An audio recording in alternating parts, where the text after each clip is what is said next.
Patients that we meet in clinic rarely show up with just one symptom. Commonly, they have more than one symptom, and they influence each other. It really taps into the mind-body connection. It's great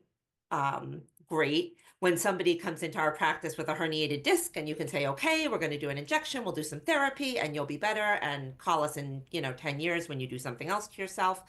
But that's not really how it works. So many of our patients live with complex medical issues associated with complex mental health issues. And I don't know what comes first. The loss of identity that comes with chronic pain or chronic loss of function or chronic illness has tremendous bearing on patients' mental health and just their ability to be resilient.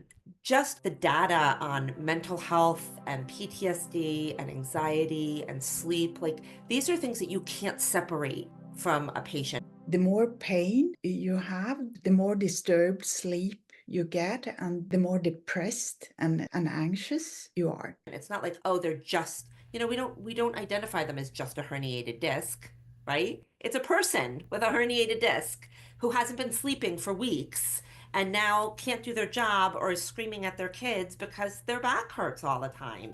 What auricular acupuncture does is that even if you aim to reduce one of the symptoms, inevitably you will have an effect on the others.